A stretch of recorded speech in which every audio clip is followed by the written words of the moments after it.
Alright, welcome to part 14 of the video walkthrough for King's Quest VI. We've snuck into the castle and now we are making our way... Oh wait, I was on the stair. No, get on the stair.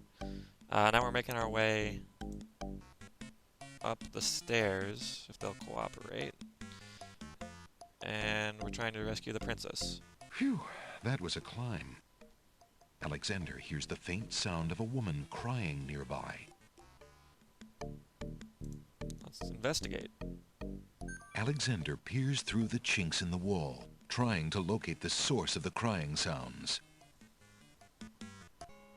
Alexander's palms begin to sweat and his heart to race.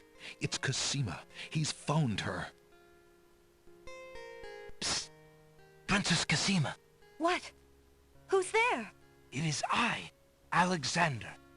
I'm here behind this wall. My, how suave that sounds. Alexander?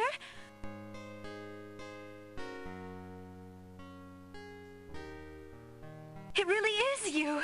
Oh, I knew you were close by, but how did you get inside the castle walls? It's a long story and not important now. You did get my ring. Oh, yes. It has brought me such comfort, Alexander, to know you were close by and had not forgotten. But you shouldn't be here. You're only endangering yourself. I don't care about the danger. I would brave anything to learn. What is it? Alhazred. Do you want to wed him, Cassima? Oh, please believe me when I say that I never agreed to marry that man. Even when my father trusted Abdul absolutely. I never liked him. But with mother and father gone, I'm afraid there's no stopping him. If you do not wish to marry him, Cassima, you shall not. I promise you. Only come with me now, and we shall escape. How? I cannot fit through this wall. Besides, do you think I could leave my kingdom, my people, in Abdul's hands? But Abdul would tear the castle apart if I were to disappear from my room. You shall have to do what you can to delay his plans from your end. I can't just leave you here. Alexander, do not despair for me. I have been safe in this room for nearly 6 months now. Abdul can be in no hurry, whatever he plans. After all, I'm to be his bride, am I not? I have been planning too, you see. I believe I can escape. If I can only get a chance to lay my hands on a weapon, there might be an opportunity in the hustle of the wedding. But I... Shh, just a moment more, then you must go. Let us not waste time with words. Please, let me just look at you, dear Alexander. Well, instead of that, I'm gonna give you this dagger. Here, take this dagger. It's not much, but it might come in handy. Why, it's perfect. This is just the sort of thing I've been looking for. Thank you, Alexander. I'll keep it close and use it if I must. Alexander looks with longing at the fair Cassima. She's even more beautiful than he remembered. Alexander stands in the secret passageway, so close yet so far from his heart's desire. Okay, Oh no! Someone's coming! The lock on Cassima's door rattles abruptly. Alexander, hurry! Step away before they see you! Alexander hears scuffling and a woman's brief cry from the other side of the wall. Then, silence. well shit. We gotta take care of some business now. It's starting to get real here. Just move over here. And round the corner. Alexander hears the sound of scratching coming from the other side of the wall. This castle is poorly constructed. There's a lot of holes in the walls. Alexander looks through the chink in the wall.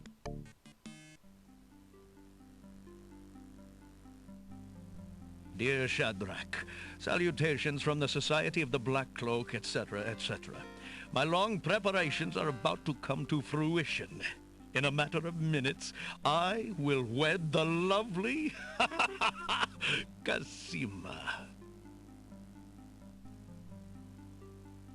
Once I've established my power and my crown, I can stage another accident.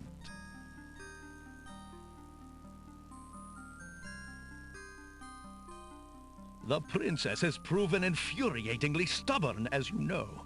She's becoming quite a dangerous little thorn in my side. In a way, it is a shame I have to kill her. She is lovely and would be amusing to keep around, but I can't risk her talking treason to one of the guards. So far, I've managed to keep her locked away, but I can't continue that forever. Well, on to it now. I'd send her to you, but as you know, I had no luck in doing so with Mordak. I close in triumph. King Abdul Alhazred. I think it's about time to see if Shamir has taken care of the wench as I asked. It's almost time for the wedding. That evil son of a bitch. The Wazir's words fill Alexander with blazing anger and fear for Cassima's life. That blackguard! That murderous swine! He'll not have his way if I have anything to say about it. Well, he said it a little more eloquently than I did, but the main gist is the same. So let's press this little weird-looking section of the wall here. Alexander sees lots of black cloaks. Sweet. Now let's look in here, huh? Alexander opens the ebony box and looks inside. Alexander can read the piece of paper without taking it. Fine, we'll read it.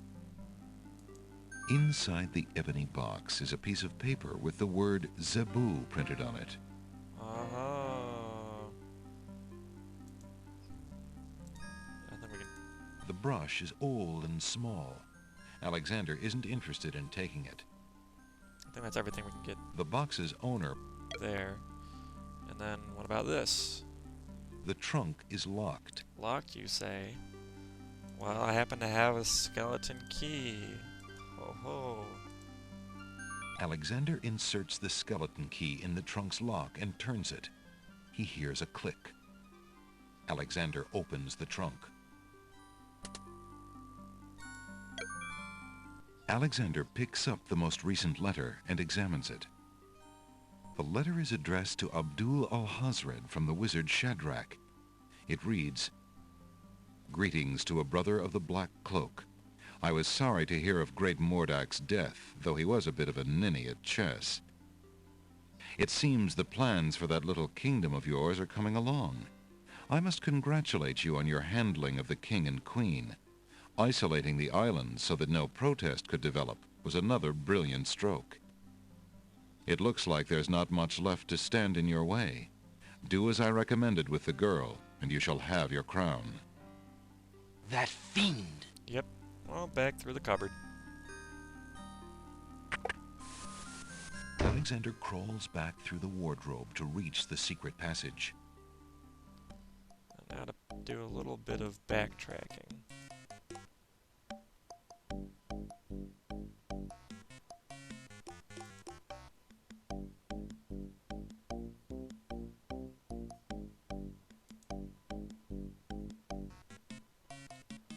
Alright, and then down the stairs. Down the stairs.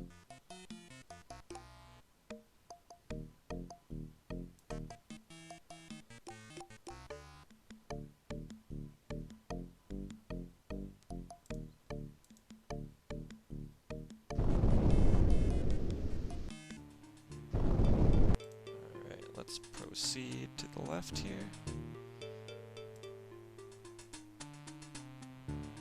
Alexander doesn't see any way of opening that door manually. This is the magic door that you have to talk to, so let's...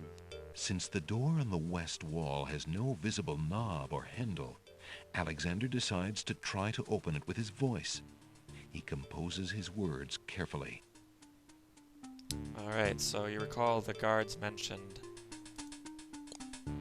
Ali, and the piece of paper said Zebu.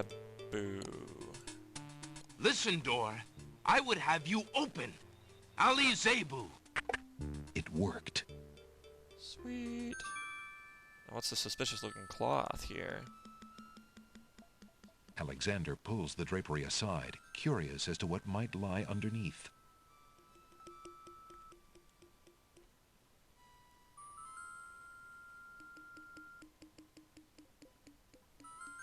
Holy goodness, let's look at everything. On the table is a coat of arms with the head of a beast on the crest. Beast said that his coat of arms was stolen by the Druids. This must be it. What about the druids? On the table is a miniature oak tree. It looks very old. That must be the sacred miniature oak that the Druids thought the Winged Ones stole. Winged ones? On the table is a fleece made of gold. That fleece must belong to the Winged Ones, and they thought the Isle of Wonder had taken it. On the table is a strange-looking stone that's giving off an odd, high-pitched noise.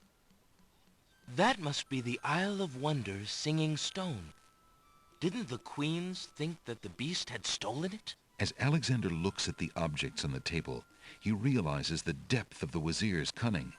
It must have been the Wazir or an accomplice who stole that one thing most precious to each island, and then leaked rumors that one of the other islands was responsible. What did the Vizier have to gain by causing the islands to hate one another? Split them up and make them not collaborate against him and all that. Alexander hears the sound of music coming from the east. It sounds somewhat classical, but... oh no, it's wedding music. Anyway, there's going to be guards coming, so we're going to hoof it upstairs. Alexander hears the sound of a guard's footsteps coming from the north. Wait, there are more footsteps approaching from the west. Now what? Well, go the only way that we're afforded.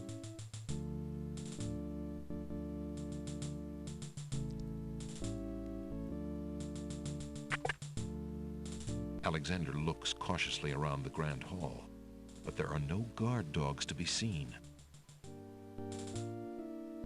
The wedding music is coming from behind those two large doors.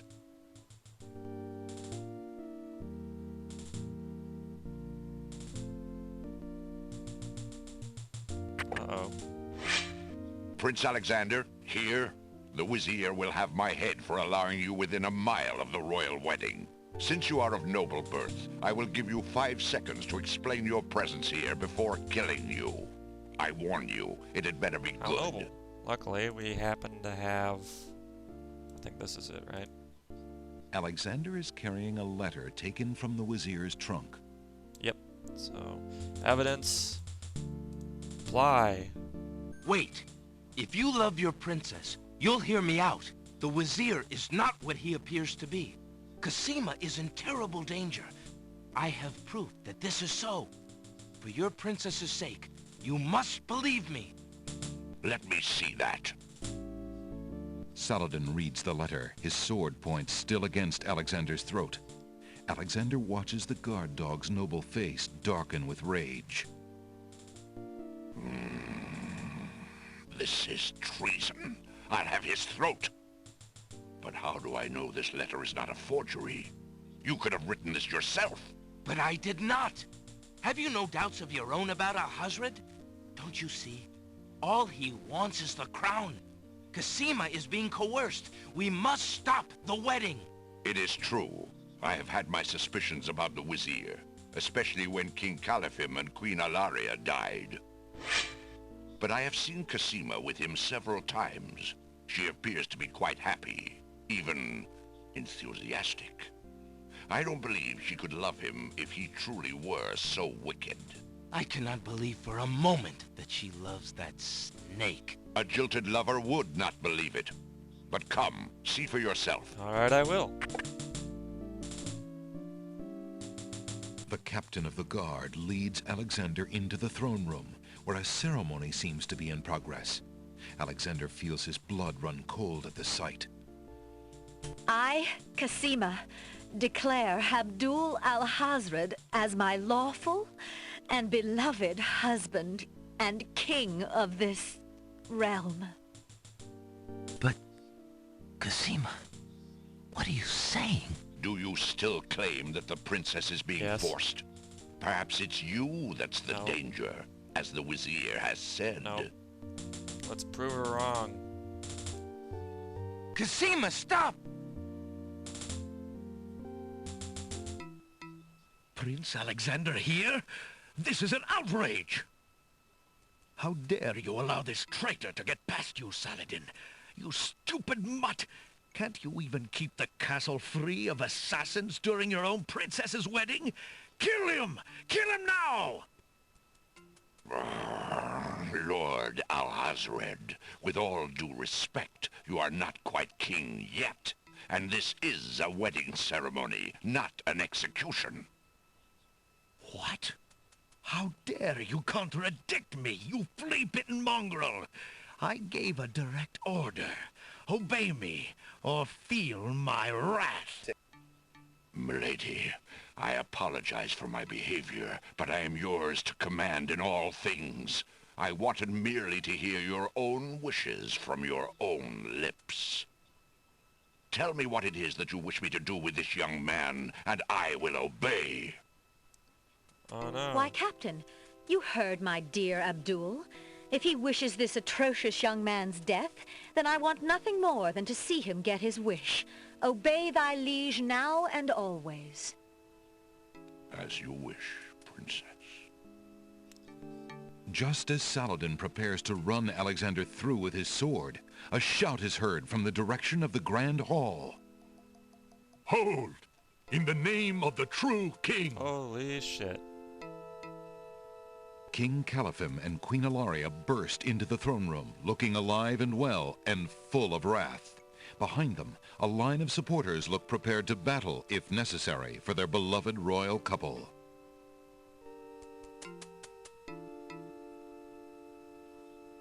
Cassima, darling, are you all right? Has he hurt you? Hands off of her, you murderous goat! If I want your advice, I'll ask for it, Mother. But, Caliphim, that's not Cassima. I'd know my daughter anywhere. What have you done with our daughter, you devil? The lovely image of Cassima suddenly bursts into smoke and is replaced by the Wazir's Gasp. genie. Why, you conniving serpent! Get him, guards! Saladin, your sword! Drat it all! You may have ruined my plans, but you won't get me, or your precious Cassima. Get them, Shamir! I command you! Oh man. He's getting away! Stop him! Yes, sire, as soon as I deal with this genie. Alright, we need to follow Abdul Alhazred.